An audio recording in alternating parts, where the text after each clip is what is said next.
আপোনালোকৰ কাৰণে আজিৰ গুৰুত্বপূৰ্ণ খবৰলৈ আহিছোঁ। সেইটো হৈছে অসমত আহি আছে SIR, মানে হৈছে স্পেচিয়েল ইণ্টেনচিভ ৰিভিজন। অসমত যদি SIR কাম আৰম্ভ হৈ যায়, এতিয়া কিন্তু তাত প্ৰায় অসমৰ পৰা 36 লাখ ভোটাৰৰ নাম কৰ্তন হ'ব পাৰে। ইয়াত চাব বিহাৰত কটা গ'ল প্ৰায় 65 লাখ ভোটাৰৰ নাম, আৰু যদি অসমত হয় তেনেহ'লে কিন্তু অসমৰ পৰা প্ৰায় 36 লাখ ভোটাৰৰ নাম কৰ্তন হ'ব পাৰে। সেইকাৰণে আপোনালোকৰ নথি পত্ৰ সকলো সঠিক থাকিব লাগিব। যদি আপোনালোকৰ নথি পত্ৰৰ কিবা এটা ভুল থাকে তেনেহ'লে কিন্তু আপোনাৰ পৰা বা আপোনাৰ ভোটাৰ লিষ্টৰ পৰা নামটো কৰ্তন হ'ব পাৰে। যদি অসমত SIR আৰম্ভ হয় তেনেহ'লে কিন্তু আপোনালোকৰ সকলো ডকুমেণ্টৰ প্ৰয়োজন হ'ব। এতিয়া আপোনালোকৰ কি কি ডকুমেণ্টৰ প্ৰয়োজন হ'ব সম্পূৰ্ণ প্ৰচেছ জনাই দি আছোঁ। যদি আপোনালোকৰ সেইবোৰ ডকুমেণ্ট নাই তেনেহ'লে অতি সোনকালে আপোনালোকে সেইবোৰ ডকুমেণ্ট বনাই ৰাখি দিয়ক। যিহেতু অসমত অতি সোনকালে SIR কাম আৰম্ভ হৈ যাব, প্ৰায় কিন্তু আগষ্ট মাহতে SIR কাম আৰম্ভ হৈ যাব। যদি আপোনালোকৰ কিবা এটা ভুল থাকে তেনেহ'লে কিন্তু আপোনাৰ নামটো ভোটাৰ লিষ্টৰ পৰা কৰ্তন হ'ব পাৰে। এতিয়া আপোনালোকৰ কি কি ডকুমেণ্ট থাকিব লাগিব সম্পূৰ্ণ প্ৰচেছ জানি লওক। 1 নম্বৰ চাব দি আছে, যিসকলে 1987 চনত জুলাই মাহৰ আগত জন্ম হৈছিল তেওঁৰ কিন্তু জন্ম চাৰ্টিফিকেট নালাগে। তেওঁৰ লাগিব যিকোনো এটা প্ৰমাণ বা যিকোনো এটা প্ৰমাণ পত্ৰ লাগিব। আৰু 2 নম্বৰত লাগিব 2005 চনৰ ভোটাৰ লিষ্ট। যিসকলে 2005 চনত ভোট গ্ৰহণ কৰিছিল তেওঁৰ কিন্তু জন্ম চাৰ্টিফিকেট নালাগে।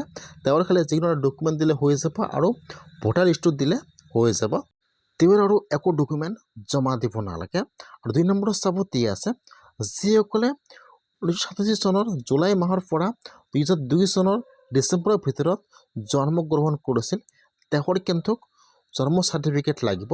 1 নম্বৰত চাব দি আছে, নিজৰ যিকোনো পৰিচয় পত্ৰ আপোনাৰ আধাৰ কাৰ্ড বা আপোনালোকৰ আই কাৰ্ডটো দিলে হৈ যাব 1 নম্বৰত। 2 নম্বৰত কিন্তু আপোনালোকৰ জন্মৰ চাৰ্টিফিকেটটো লাগিব। সেইকাৰণে যদি আপোনালোকৰ জন্ম চাৰ্টিফিকেট নাই আপোনালোকে অতি সোনকালে জন্ম চাৰ্টিফিকেটটো বনাই ৰাখি দিয়ক।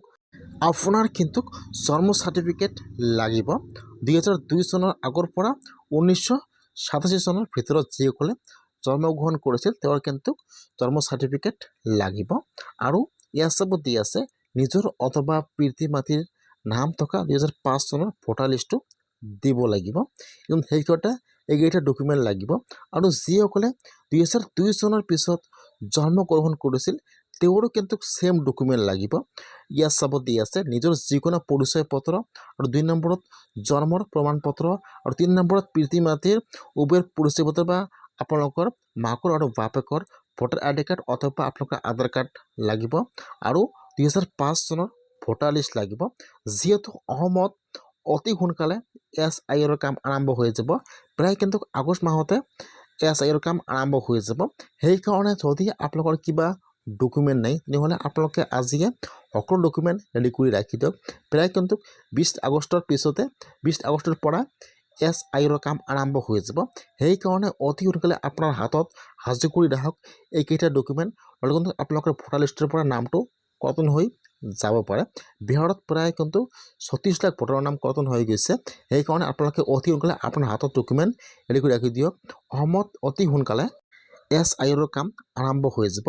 সেইকাৰণে যদি আপোনাৰ কিবা ডকুমেণ্ট আপোনালোকে অতি সোনকালে এপ্লাই কৰক বা অতি সোনকালে আপোনালোকে আপোনাৰ জন্ম চাৰ্টিফিকেটটো বনাই ৰাখি দিয়ক।